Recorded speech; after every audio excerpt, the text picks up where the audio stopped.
मोदी सरकार ने रसोई गैस के दामों में 200 रुपए की कटौती करी और कटौती करते वक्त मोदी जी ने कहा कि यह उन बहनों के लिए तोहफा है जो कल रक्षाबंधन मनाएंगी। लेकिन असलियत यह है कि इसके लिए मोदी सरकार को मजबूर कर दिया इंडिया के गठबंधन ने। हम लगातार बेरोजगारी की, महंगाई की, आर्थिक असमानता की, महिलाओं के लिए दिक्कतों की बात करते हैं और अब इन नफरतियों को भी असल मुद्दों पर बात करनी पड़ी। तो क्या हुआ कि 2 करोड़ हर साल रोजगार का जुमला देने वालों को तो 20 करोड़ रोजगार का ब्यौरा देना था, उनको अब फर्जी रोजगार मेले लगाने पड़ रहे हैं। जो लोग 30 लाख करोड़ रुपए डाका डाल चुके हैं लोगों की जेब पर, ईंधन पर टैक्स लगाकर, वो अब 200 रुपए कम करके एलपीजी पर लोगों की आंख में धूल झोंकना चाहते हैं। लेकिन कुछ बातें समझ लेनी जरूरी है। सबसे पहली बात तो यह समझ लीजिए कि खरीदने की क्षमता के अनुसार हिंदुस्तान में दुनिया में सबसे महंगा एलपीजी सिलेंडर बिक रहा था, तीसरा सबसे महंगा पेट्रोल बिक रहा है, 7वां सबसे महंगा डीजल बिक रहा है। एक और बात समझिए कि 2014 से 2023 के बीच में एलपीजी सिलेंडर के दामों में 185%, 185% की वृद्धि हुई है। 400 का सिलेंडर 1140 पर पहुंच गया। घटाया कितना गया? मात्र 17.5%, 200 रुपए। तो ये जो झुंझुना बजाया जा रहा है, समझ लीजिए, ऊपर हुआ था दाम 185%, घटाया गया है मात्र 17.5%। ये हो गई पहली बात। अब दूसरी बात कर लेते हैं। हिंदुस्तान का जो लोकल एलपीजी सिलेंडर होता है, जो डोमेस्टिक एलपीजी सिलेंडर होता है, उसके दाम 2 चीजों पर निर्भर करते हैं। सऊदी अरामको के कॉन्ट्रैक्ट प्राइस या एलपीजी प्राइस समझ लीजिए उस पर, और डॉलर और रुपए के एक्सचेंज रेट पर।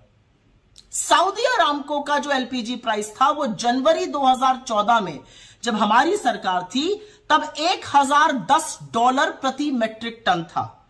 लेकिन जनवरी 2023 में एग्जैक्टली 9 साल बाद उसका दाम $590 प्रति मेट्रिक टन हो गया, मतलब ऑलमोस्ट आधा। लेकिन दाम एलपीजी सिलेंडर का 185% ऊपर पहुंच गया था। अब दूसरी बात कर लेते हैं। अगस्त 2023 में, इस महीने में, जो सऊदी अरामको का एलपीजी प्राइस है वो $470 प्रति मेट्रिक टन है, और रुपए की पैरिटी पर यह दाम हमारे लोकल एलपीजी का और भी बहुत कम होना चाहिए था। जुलाई के महीने में सऊदी अरामको का एलपीजी दाम $400 प्रति मेट्रिक टन था और जून में यह $450 प्रति मेट्रिक टन था। तो ये सोचिए कि मोदी जी ने जून जुलाई में क्यों नहीं किया?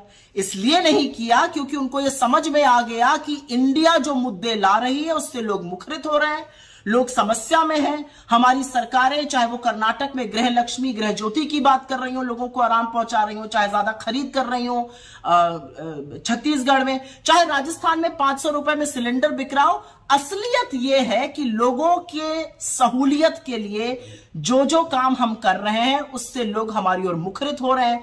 5 बड़े चुनाव आने वाले हैं, छत्तीसगढ़, मध्य प्रदेश, राजस्थान, तेलंगाना और मिजोरम, और उसके बाद जनरल इलेक्शन आएगा।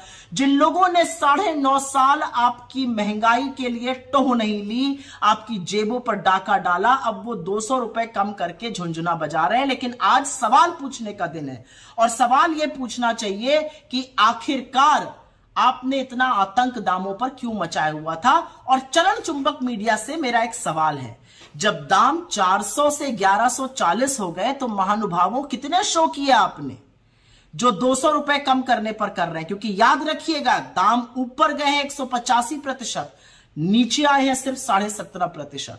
लेकिन ये इंडिया का प्रभाव है। अभी आगे आगे देखिए होता है क्या।